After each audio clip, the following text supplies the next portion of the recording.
Like when I first went to Taiwan, we have crazy stories, but basically my host family, my host mother didn't know any English in Exeter. She knew yes, okay, and no. So I had to learn really quick, like basics, just the basics, how to say I need an umbrella, how to say my bus pass ran out of money, and I got lost a lot.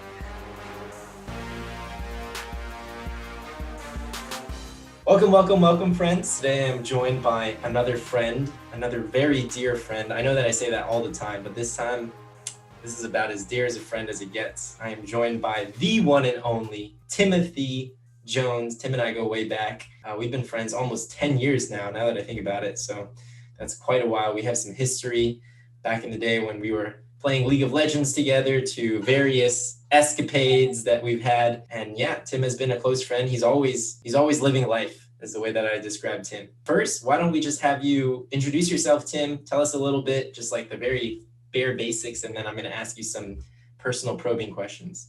Awesome. I'm going to go with classic Morehouse intro. My name is Timothy Jones. I'm a Chinese studies major, business minor from Newark, New Jersey, and I graduated class of 2020, and I'm currently working for Dell Technologies based in Nashville. All right. Wow. So there's actually a lot going on there.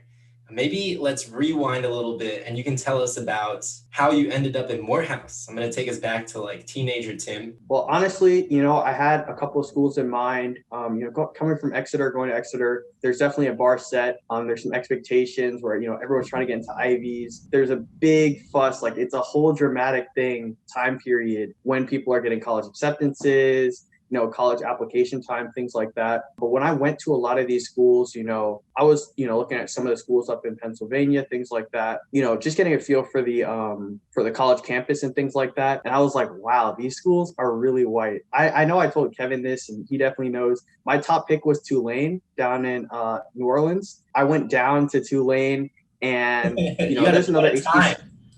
Yeah, definitely. There's another HBCU down there, Xavier. But when I got to Tulane's campus, it was a complete disconnect. I didn't see anyone who looked like me. I couldn't really fit into the culture. Like I didn't see where I fit into the culture. I'd kind of just be like a ghost, like, going there for the degree, the accolades, all of that. But when I got to Morehouse, I met the Chinese department chair, the staff there, and I wanted to continue with that after all my travels abroad with Exeter. And this is the one HBCU where I could major in Chinese and I can continue with that traveling and things like that. So I ended up applying. I got in. I got a really nice scholarship, and that's where I decided to go. And it was, an amazing experience. That's wonderful. So, oh my gosh, it's almost like Chinese led you to Morehouse, believe it or not. That's kind of a crazy tale. Why don't you tell us a little bit more about like what was studying Chinese at Morehouse like? Well, it's one of the few HBCUs that has like a full-fledged Chinese program.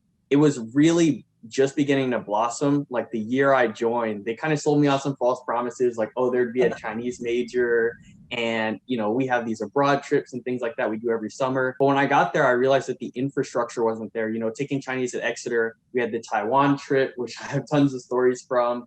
And I was able to go abroad, and there's so many opportunities. Here it was like we had one trip where we went to Beijing. It was chaperoned by the department chair. But just in the fact that I was so well versed and I knew the language beforehand, I was able to really make a name for myself. I started working for the Chinese department and just expanding their abroad opportunities. I ended up working I got the Gilman Scholarship. I'm a Gilman Scholar, an alumni ambassador for Morehouse College. And a lot of people from Morehouse, they're looking for more, people of color and HBCUs to apply the Gilman Scholarship. It's part of the State Department, their whole thing they're going.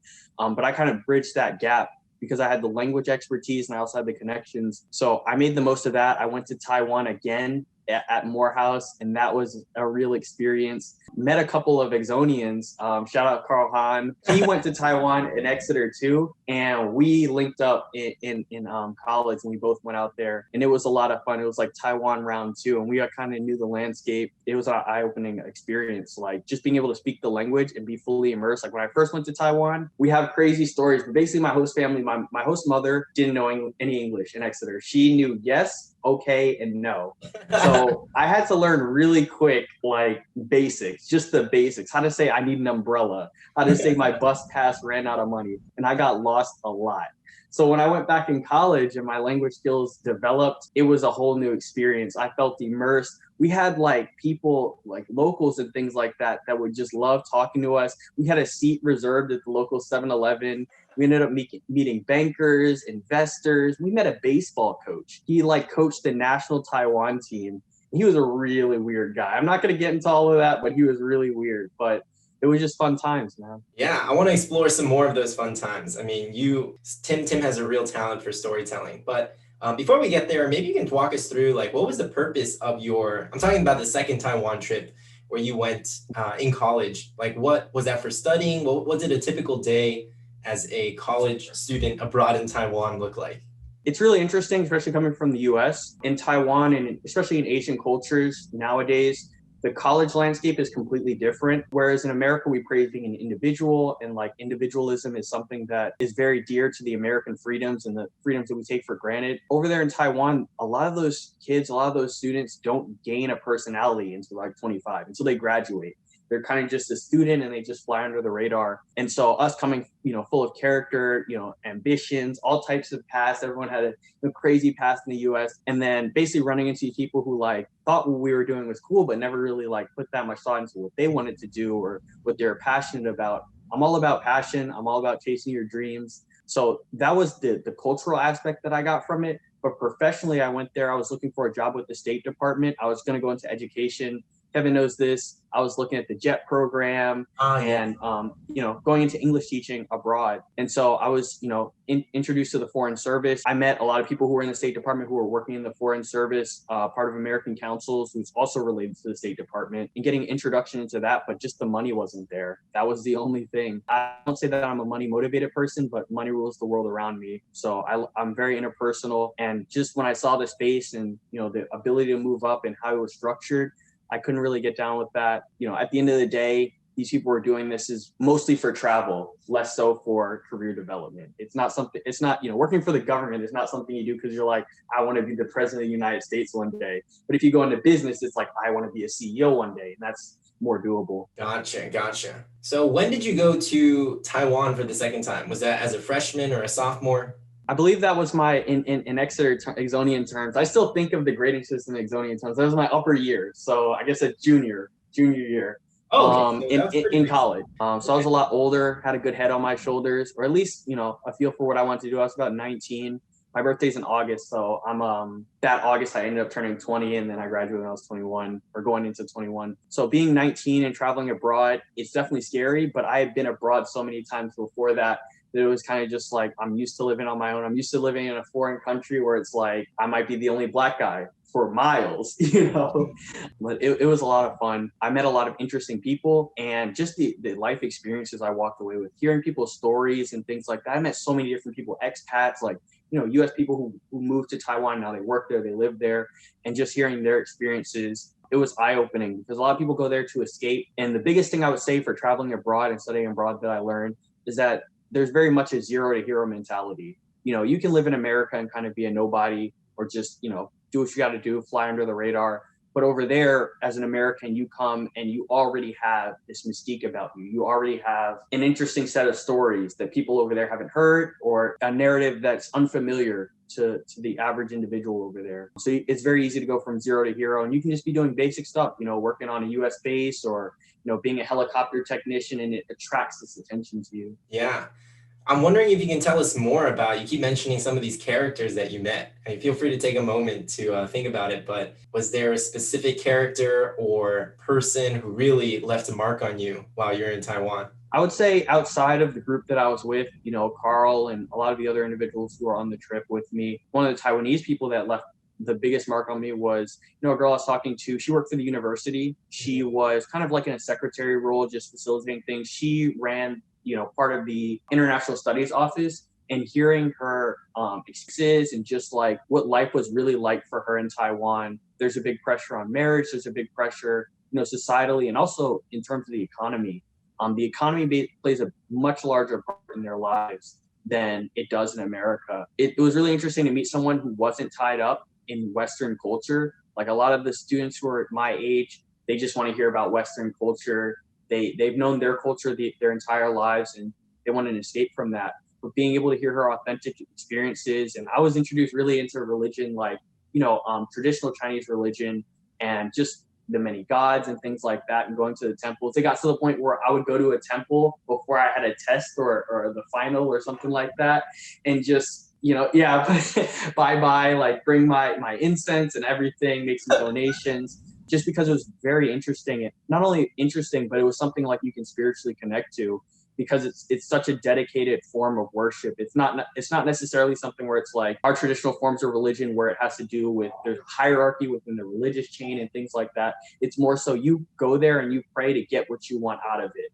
And a great example of that is the gangs, and not the Chinese triad, but like, mobsters, people who are in the organized crime business. They own the temples. They own most of the temples there. They pay for them because it's a perfect money laundering scheme. People pay cash money, they put it into the deposit box, and these bosses, they just roll up in Benzes, Lexuses, and they just take the money and they clean it and things like that. They own these temples, but they have a ton of respect for the community. They put this money back into the community, and they actually are very spiritual people. So meeting those people and seeing how they incorporated, giving back to the community past all the shenanigans, but just actually giving back to the community that they grew up in and being spiritual about it adds, another layer of complexity, and something that, going to Morehouse resonated with me because it's all about public service, giving back.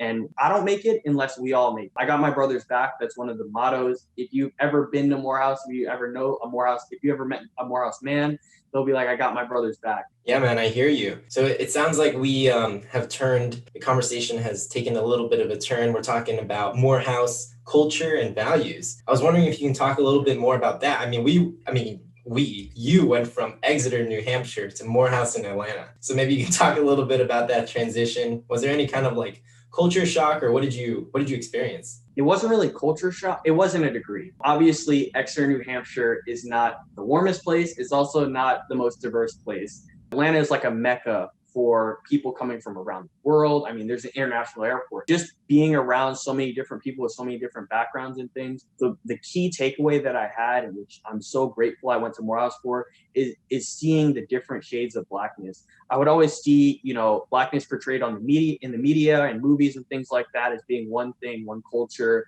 where it's like, you see Friday, you see barbershop, like you see all these, and you kind of associate your identity with that. You're like, why can't I be more like that? Or what's the difference between, that form of Blackness? And at the end of the day, I realized that there are so many forms of Blackness. There's so many forms of just being a person that come together, and seeing people from all, black males, especially because, Morehouse is an all male school, coming from all over the country. I've seen so many different cultures. And obviously, I grew up in Jersey. I clicked with all the, Jersey, Philadelphia, New York. We were like a crew, and it's really based on location. I didn't hang out really with any of the folks from Chicago. I didn't really get along with them, to be honest. Cali folks are really cool, but they had a completely different vibe to them. People say I talk fast, things like that. And then the black folks from the South, who are like, they have a completely different culture, completely different upbringing. But seeing all of that and seeing people who are like in the tech space, people who, came from other prestigious high schools and things like that, and, have the same ambition. We're all there for the same thing. It really opened my eyes to see that Blackness is not just one culture, but it's a community. It's a community that exists of different parts, and there are different people who play different roles in this community. And, we can really build something special together. That's what Morehouse was founded on. It was something special built. You have people like Spike Lee, who took classes at Morehouse. He actually went to Clark, which is right across from Morehouse. Samuel L. Jackson, Martin Luther King, like these are all people. Samuel L. Jackson, Martin Luther King, if they met each other today, they'd probably be, homies. They'd probably be best of friends, but they're in completely different spheres of employment and things like that. So just seeing those people come out and building a brotherhood is something that I learned, and it's something that definitely changed from Exeter. Exeter is like, we're all there because we're really smart, or we're all looking, we all have that drive. We're all very reflective people. We're able to converse and build something logically, and also build something. Just like, I'm thinking about Harkness. I'm trying to like compartmentalize Harkness, like the ideas of Harkness, but it just comes down to the skills that make you really good at Harkness. So like being able to talk things over, being analytical, being able to hear different viewpoints and then shape your viewpoints, like building on that. I would say the Socratic method is probably the best way of learning, and not only learning, information, but learning who you are as a person. Because when you're forced to put your ideas on a grand stage against a jury of your peers, for lack of a better word, you really either, you become more confident, you learn these skills. And those are skills I learned there the confidence, the ability to articulate myself. And then when I brought them to Morehouse, it was like the cultural aspect of that. So it's like, what do these ideals mean to the culture? What are these ideals? How are they helping your brothers? How are they helping you gain an understanding, how you fit in the grand scheme of things? Yeah, I hear you. So it sounds like you really took away, honestly, the best parts from both institutions. That is so great to hear. I guess this kind of leads me to a question about how did you feel that Exeter prepared you for Morehouse? Did you think Morehouse Chinese Studies was easy? Did you think it was hard? What did you think of the curriculum? Well, the curriculum was really adaptive. Dr. Shen, who is the department chair, she's written books. She's, got a PhD. She's very well known in mainland China, but she's also very strict. So, not strict, but she has high expectations. Morehouse, the one downfall I would say about Morehouse is because you have all these Black males coming from different parts of the United States, it has to be accommodating to their education level. Not everyone is going to be coming from an Exeter. Some people are going to be coming from public high schools, and some places where the public high school is not at all on par with the rest of the nation and things like that. So it has to be very accommodating. So a lot of my classes I was able to coach, especially freshman year, like I'd get straight A's, and the final term paper would be a 1-page paper or a 2-page paper. It wasn't necessarily difficult in that sense, but since she saw, Dr. Shen saw my caliber and my ability to work hard, she saw that and would formulate or change the curriculum to actually continue to challenge me. I mean, obviously, I'm not native Chinese. I'm not a native speaker. So there's always something I can learn, but she really put that foot forward she saw my drive and she used that as a way to set the curriculum. It wasn't necessarily set based on, you have to know this many characters by the end of this many years. It was more so like, you learn this many characters, okay, you should be able to do this. And it's like, I had to write a 10-page paper in Chinese just to pass one of the last classes, like the directed studies class. He was like, okay, you did all the work, you got good grades and things like that. But if you really want to pass, you have to write this 5-page paper. And I was stressing. I got a lot of help from some of my friends back in Taiwan to write the paper. It was like dissertation style. Dr. Shen sounds like the Asian tiger mom that you never had. You went to Morehouse and she was like, nah, you did the normal requirements? No, not good enough. She was like, I got something special for you. Well, Tim, I mean, let's be real. You're nasty at Chinese. You basically exhausted all of the Chinese resources at Morehouse. Didn't you mention at one point you were practically an assistant professor, or you were teaching classes? Yeah, I mean, I was actually the office manager. I had a federal work study job, but she had me teaching classes. They're looking for a new assistant professor, but also Morehouse lacks it's not funding. People donate to Morehouse. I don't know what they do with the money. It's a money management issue. That's completely separate. Somehow we're still in the red. We get $1 million donations, things like that. We're still in the red. So they wanted an assistant professor that they didn't have to pay. That was pretty much at the end of the day what ended up happening. And she was like, yeah, we can hire you and stuff, but we're not going to pay you basically. And you're not even going to be part-time here. So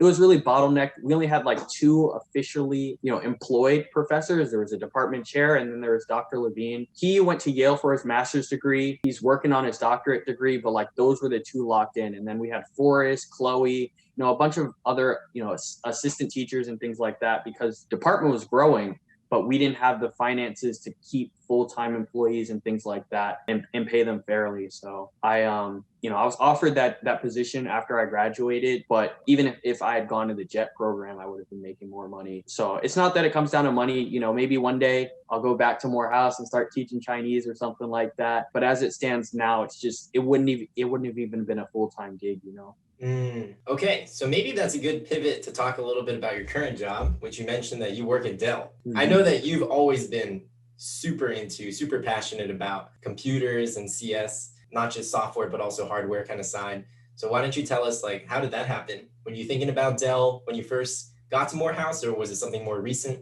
Well, it was, and I can bring this down to one event. So, minoring in business, I had to take a lot of the business courses, sales courses, marketing, corporate finance, accounting, all of that. But one of my marketing courses, I had Dr. Wells. And part of the marketing course, part of the requirements, we had to go to, 2 marketing events. And I hadn't gone to any of the events before that. I had gone to career fairs and things like that, but those didn't count. You had to go to actual marketing events or, sales events and things like that. So at the end of the semester, I had to go. I was basically forced to go to, Dell was having a sales competition at Morehouse. And, you had to get this pitch together. We had to sell some technological advancement or some tech solution to Best Buy. HP was beating us out in the market, and they were starting to corner the market, with the computers that Best Buy sells. And we had to use some things from Dell's newest lineup to sell to Best Buy so that they can, gain some value, resell value, and create a value proposition. I ended up doing the contest, and when I do something, I'm going to do it wholeheartedly. Even if I'm forced to do it, I'm going to make it mine. I'm going to make it my own pitch. And that's really how I got into sales. I ended up winning that competition, and after winning it, they sent me to the Round Rock office where I competed nationally in the Dell sales competition. I didn't win that one. I got like 5th place or something like that. Apparently, first place, all I got was a piece of paper. They promised them that they would get the laptop that we were selling, the pitch change and things like that. But they ended up giving us just, giving the winner a piece of paper. It was Tony who ended up winning. He went to school down in Austin. We went to Top Golf. They announced the winners. As soon as he got that piece, he just walked away. But for me, it was more than that, because when I went to the Round Rock office, I met other individuals. I met some Morehouse alum as well, and they were giving me pointers. After I get my pitch or whatever, they just walked me around the office, gave me the download, basically telling me what's going on and asking what I was interested in and things like that. And from that experience, I got more and more attracted. Obviously, I had an affinity towards sales, and I ended up getting the sales role at Dell, even through the pandemic. That's another thing. I was going to go into, and it's horrible when I think about it. I was going to be living in Chicago, so a whole bunch of snow and things like that, and just the cold, the wind, straight back, basically New Hampshire weather. And I was going to be working for United, doing price analysis and seat pricing and things like that. Basically, working with a whole bunch of accountants, and I'm not the best at accounting by any means. But I got that job. That was what I was focused on. But once the pandemic hit and all the airlines were going through that stuff, they had a hiring freeze. They weren't hiring anyone anymore. I got picked up by this place here in Atlanta, MCR, for another sales gig. They sell ATMs and point of sale systems. I ended up getting hired for that, and I had a really awkward phone call with the lady because she was like, "Oh yeah, you got the job and all this stuff, but because of COVID and stuff, we're transitioning. We're having a hiring freeze as well, and we don't know." And this is like months after I interviewed. I had already moved past that. I already signed my contract with Dell and things, and she was just like, "Yeah, actually, I'm getting fired too, but you're not going to get this job. They just wanted me to call you before I left to tell you that we have a hiring freeze and no one else is getting hired." It was kind of an alignment of the stars. I'm very fortunate. A lot of people, when COVID hit, especially around that time, it was like March, April, when it really started hitting the fan and people were getting, let go and, work size reduction, workforce reduction. But I was lucky enough to get picked up. And once I got picked up, like you were saying, I have a affinity towards hardware and software. And so that took off. And during my training, they set me aside for a special training, and I've got put into a special division after the training because I already had this background in sales mentality. So you've been working at Dell for like a year. I'm super curious. What does like a typical day in the life look like for you? People, I get a lot of these questions because now I'm on the university recruiting team. I work side by side with one of the recruiters. Well, she's not a recruiter. She always says she's not a recruiter. She's a planner. They look at attrition. They look at hiring metrics and things like that. And they've really got a formula down because the small business unit is growing in sales because there is, this niche market. And Michael Dell has realized that and has put more funding and stuff into sales acquisition and inside sales. But a typical day for me varies a lot. I spend close to 45 minutes an hour with tech consultants. I mainly work with tech consultants and resellers who work with small businesses because the way the market's set up, small businesses will be like, there'll be a business owner who owns an accounting firm or something like that, or they're a CPA and they have the CPA office. They don't know anything about computers. They know about accounting. They know what software they use. They know that right, forwards and back. So they'll go to a tech consultant and they'll be like, "What do you think I should buy?" That's pretty much the only question they say. They said, "This is how much money we have. We're hiring this many people. What do I need?" And then the tech consultant, all they'll do is they'll call me and then they'll be like, "This is what they're running. This is what they need. This is their budget. What should they buy?" So, I send quotes back and forth with them. We work out pricing. We work out, what is going to be the best solution for them at the end of the day. And it doesn't just stop at client-side systems like, laptops and desktops. I sell servers. I work on server deals and things like that, large enterprise deals. So it's a lot of phone calls. I will say that. It's also a lot of emailing and project management. It's all of that tied into one because, the delivery date, making sure everything's set up, figuring out what they've got, imaging software, imaging procedure, and getting all that worked out on the Dell side. So as soon as we ship it, the tech reseller or the tech consultant can get all the machines imaged and then get them reshipped to the client. So managing that whole pipeline is, most of my day. And I'll get the occasional request where it's like someone just looking for a personal laptop for themselves or something like that. But for the most part, it's a lot of bulk orders. Sounds good. Sounds good. Oh, I guess I have two questions. What are your like kind of long-term ambitions or plans? Do you want to go back to China or Japan and teach English, do some tech work there? Are you planning to stay in the South? Where do you think you'll be in 5-10 years? Well, when I first started working for Dell, I actually wanted to go to Lenovo. Don't tell anybody, but this is when I first started working. I wanted to go to Lenovo because they're a Chinese-based company. I'd be able to, move to Shanghai or something like that and use my Chinese skills to work on outside sales, like selling to US businesses and things like that. And I was like, that'd be great because I already have the tech background. I already have the sales background, and I can bring in Chinese and it'll all come full circle. But after working for Dell for close to a year now, I really picked up in the role. I have a lot of support. I'm on track for promotions and things like that. I actually just found out I got a raise today. So it's cool. It's $1 raise or something like that. But the growth that I've shown and just the amount of opportunity there is at Dell has really driven me. So I guess my plan is reshaped. I'm looking to get, I've always been interested in supply chain management, and also just logistics. I work on that, a day-to-day basis. The sales part is one portion, but logistics is like the driving factor. What good is all these sales or all these imaginary when the payments get, transacted when there's no product behind it? So that always fascinated me. I'm planning on getting my master's, maybe doing an online course or something at Rutgers, or one of the other, really good business schools for an MBA, and then honing down on that. And then going, into a field at Dell, like working in our global order visibility team or our logistics team or our BI team, like using my sales knowledge and using my background in order to get a leg up over people who are, outside hires and things. So that's where I'm really looking. I definitely education is central. I come from a family of educators. Both my parents are educators, I understand education plays a strong role in career progression. So, definitely education.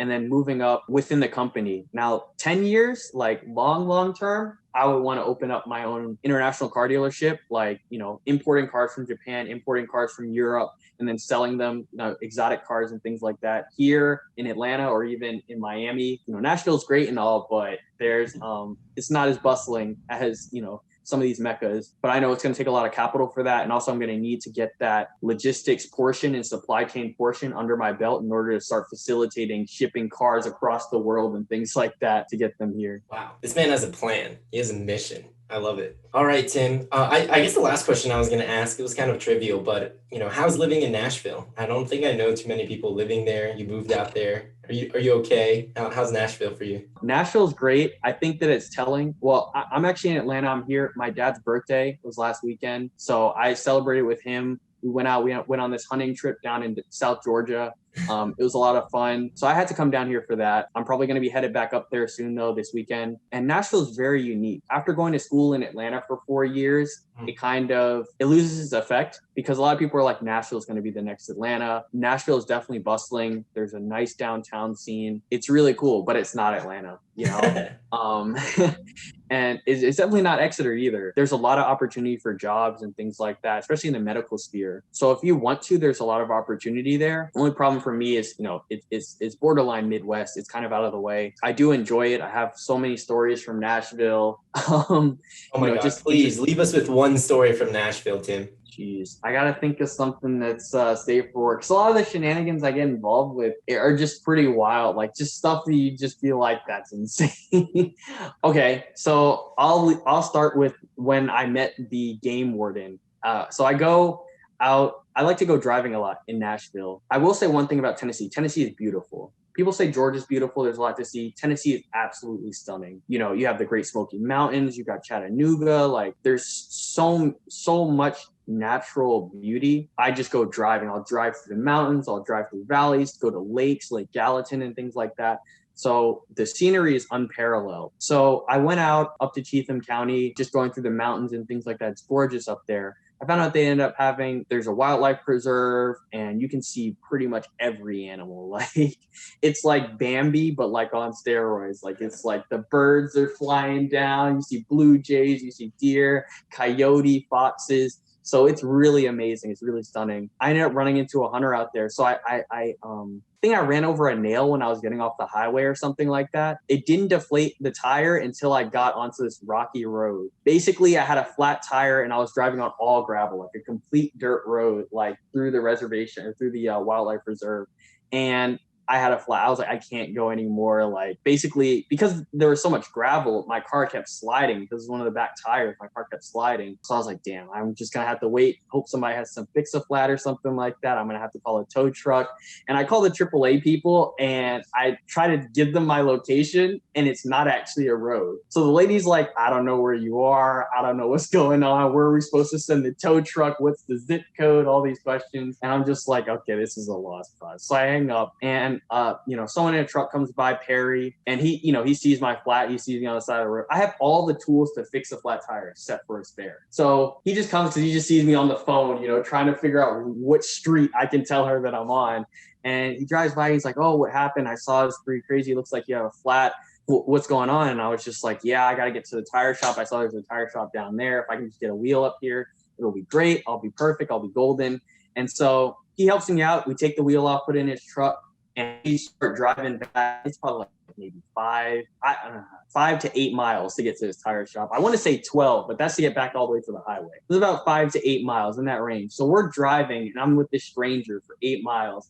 And he's telling me his life story. It's crazy. He tells me he just shot a coyote. That's how the conversation starts. He's like, I just killed a coyote. And I'm like, isn't that illegal? Like, what do you mean you killed a coyote? Like, was it endangering your life or whatever? He was just like, no, I had a good clean shot. It was awesome. It was amazing. I was going to tell the game warden before you showed up. And I'm like, oh, that's pretty cool. I never killed a coyote before. I did some hunting before, just mainly birds and things like that. And we get to talking and it just gets really deep. He's like, I have my girlfriend was supposed to come with me, but she's really mad at me. But as soon as I tell her I killed this coyote, I know things are going to change. And I'm sitting there. I got to keep a straight face. And I'm just like, yeah, man, I hope that she buys it. Like, that's really cool. I think she's going to think it's cool. And he's like, really?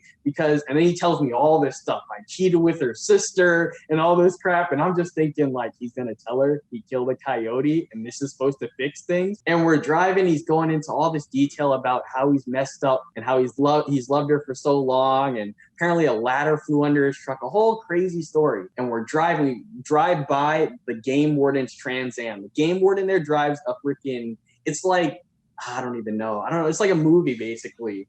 One of those, pristine condition Trans Ams. You see them, you're like, dang, like how much did it cost them to like, refurbish this or get it up, it's a resto mod or something like that.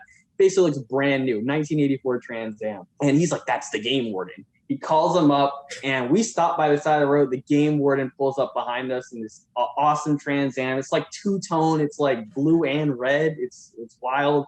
We get out the truck. I introduce myself to him. I thought he was a sheriff. He's like, got the bulletproof vest on. He's legit. He's official. We start talking to him and we just have a crazy good time. Like we end up all going to the tire shop. I get the tire switch for free. The game warden drives me back in his Trans Am and he's teaching me all these tricks. Like, because I just started driving manual a couple months ago or something like that. And he just opens that car up. That thing was amazing. It was an awesome experience. And I meet all these people and basically it's just, because of a flat tire. But I got a real feel for, for Tennessee through there. That was like my real introduction. Because before then, quarantine, you can't really talk to a lot of people. You kind of just, everyone wears their mask. They go into what they got to do. And you can't really meet any friends. But I can say I met some real friends. Now, they may kill coyotes and drive Trans Ams through the valley like at ridiculous speeds. But it was really interesting. I go up there a lot. I hang out with them. I always see, and I'm meeting more and more people. So it's great. It's really a great experience up there. Wow, that is truly a Tennessee story, my friend. Jeez. I just hope that Perry's coyote kill got him the love of his life. That's all I wish for him. He after telling me everything he's done to mess things up, I just couldn't believe that he thought that killing a coyote was gonna win the love of his life back. And that was just one of the safe for work stories. That was a safe for work story.